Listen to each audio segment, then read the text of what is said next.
Good to see you again, Steve. Time on. Thanks for the wine. Sure. Always a enjoyable thing to come to your house for a glass of wine. It's a pleasant thing to do. It is. Speaking of pleasant, when we're done here today, I'm going to actually do something I haven't done in a while. I'm going to go get a massage.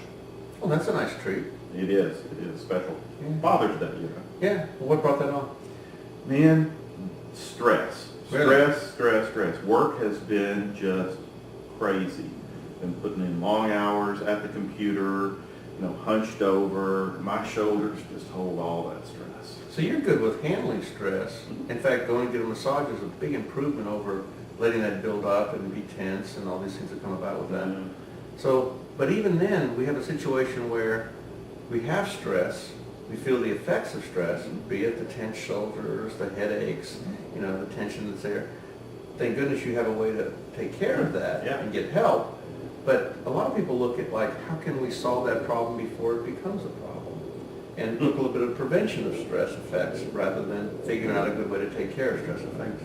I guess a lot of people talk about preventive medicine, right? Instead of waiting until you get sick. But you could wait, I guess you don't have to wait until you feel the effects of stress.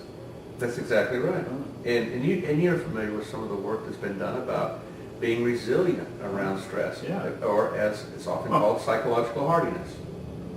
True, yeah, that is more of a resilient strategy rather than a fix-it-later strategy. Sure. And the whole model with hardiness is let's prevent ever having those negative effects of stress. So when we encounter situations where some people feel that stress effect, whatever that might be, other folks can go ahead and reframe that situation or interpret that stimulus in a different way. Yeah, so of course, you probably do feel more stressed when you say, another problem, something else I've got to deal with. I can't believe they're asking me to do, yet one more thing. Which, by the way, is happening to me. It feels like yet one more thing. Absolutely. And I'm in that same boat too, because I sit in that meeting and it builds up. I've got my flight or fight response, and I can't do either. Yeah. So I'm sitting there. It's like, oh yeah. That's all right. I can take care of this later. But that's the point of truth right there, to make that decision and differentiation about whether I'll reframe what's happening for me. And that's a big deal. That's why hardiness is so important. And you remember those three key features of hardiness that kind of set those people apart, that don't have to necessarily find a solution like massage or something else that takes care of the effects of the stress they felt, but never have that stress effect in the first place. You're not taking my massage away, though, right? You can have your massage, man. You can have your massage. For some of us, we solve that stress in another way. I guess we do, don't we? That's right, but it's legal and it's here and it's good.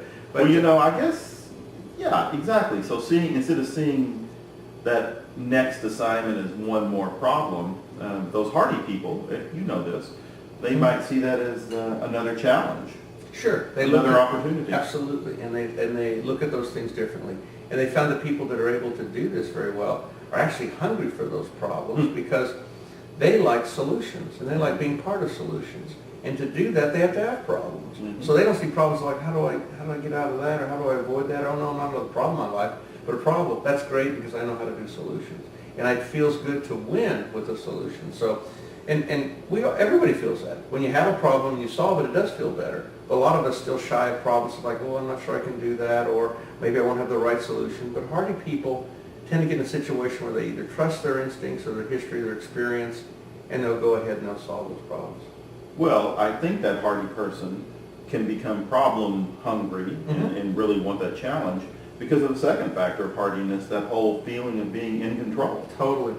That person, that hardy person, that stress resilient person says, my actions affect the world, not the world affecting me. So it's not that I'm a puppet of the circumstances about me. I actually can control my circumstances and I can affect change if I need to. Sure. And these people have this feeling of control, not in a sense of dominate or control others, but that I'm in charge and I can do this and I can manage what's happening to me. Basically, I can make a difference. And that's a big important thing for people. I'm kind of in control of how I take it. Exactly right. Exactly right.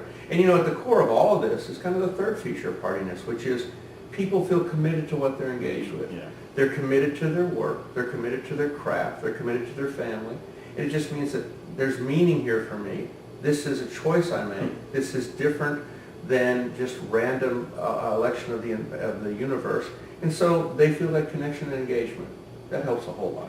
It certainly would be easier to feel the challenge rather than the problem. Sure. And to feel in control rather than out of control if you're talking about something you love doing. Absolutely. So you've reminded me that that kind of commitment, control, and challenge is true stress prevention rather than stress reduction or stress management. But I'm telling you, I'm still going for the massage, okay? Long term, go for that stress resilience, that life is